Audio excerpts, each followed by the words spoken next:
And so we'll now have 10 minutes of discussion, and I'd like to invite the committee members to ask questions. We're still in the morning, right? Yeah. Back home it's not. It's the afternoon.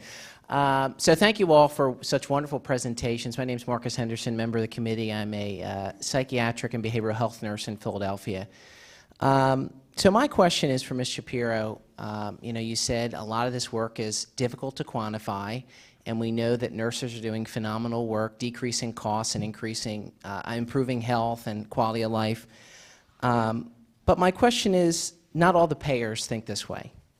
So how is United leading? We see how you're leading, but how are we getting in your payer community about changing culture and making that culture shift? And then also talking, for Eli to dovetail in is, how can we better prepare nurses to have some data literacy and understand the value in the data they're collecting? Because we don't focus on that a lot in nursing school. I mean, you mentioned about understanding what we're inputting in an EMR or documenting in charts and how that translates to all the great work you're doing in King County. Great questions, and thank you. I believe there are several things that we're doing at United Healthcare to really advance this culture shift. But it's a culture shift that's going to happen across the healthcare system, not just with payers.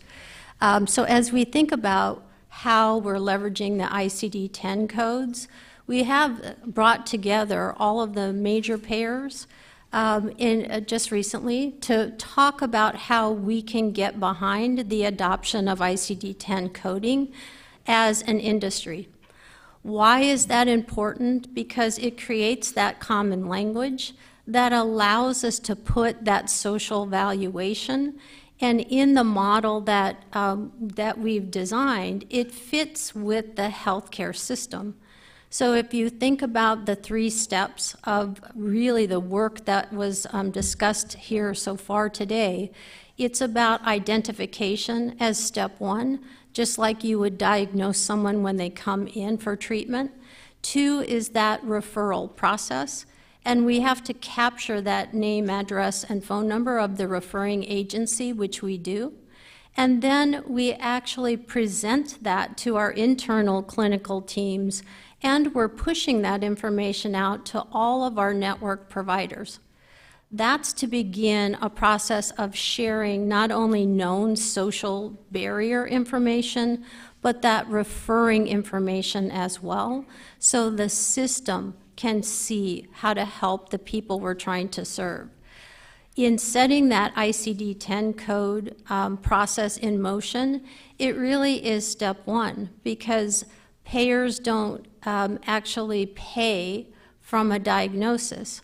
They pay for action, right, which is off of a procedure.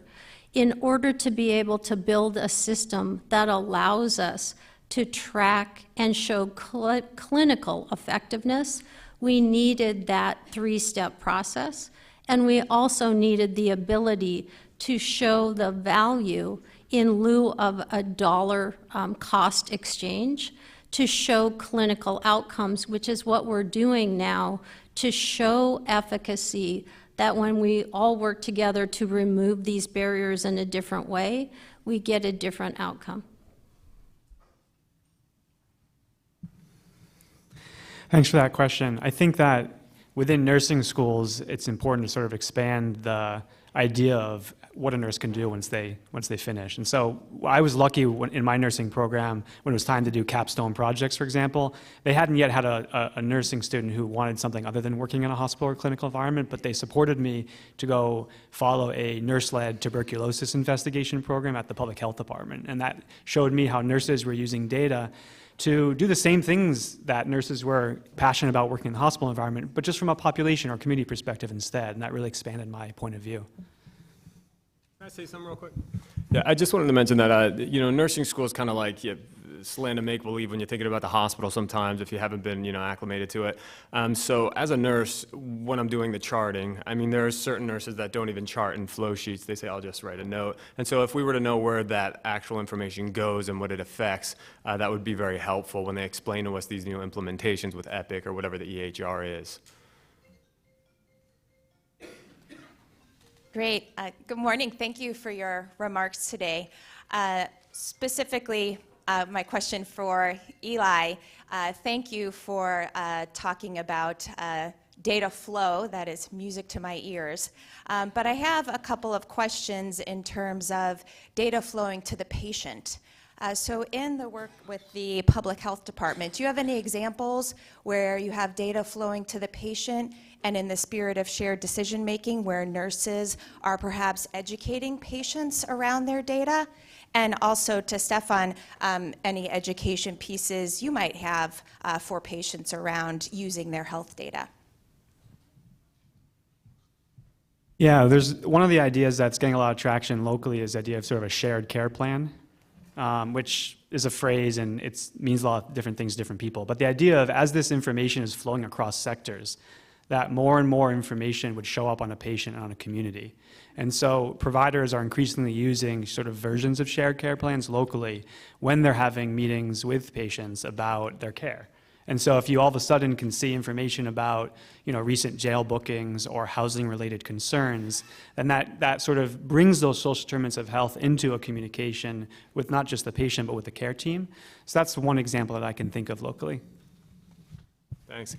Yeah, as far as data goes, very important, but my kind of focus is raising awareness, and I'm not sure that anyone is going to really record the data unless they're really aware of what's going on. So my main focus is to keep people aware with what they're doing, what conditions that they have, and how they kind of can better live with it.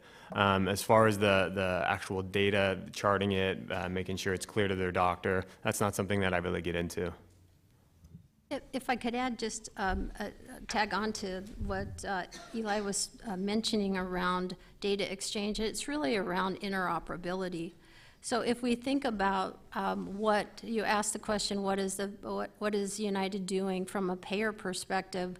We also are chairing the Da Vinci work, which is requiring all of us to come together to think about how this data exchange can occur. Because without all of these separate pieces that we're talking about, change can't happen. So even though data may be collected, if it isn't interoperable and we don't have standards around how to move it, if there aren't requirements around how people are treating it from a HIPAA perspective, which we, even though we're dealing with non-covered entities, we do treat all of this data as HIPAA protected. Those kinds of things have to be discussed and worked through so that the industry is treating this newly known information, as I like to refer to it, in the same way.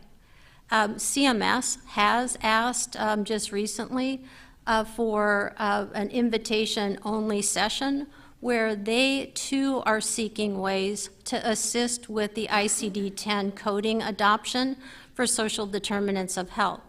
So I think everyone is coming to the table in a new collaborative way to solve these problems that we know are affecting people's health. Please help me in thanking the panel for their presentations.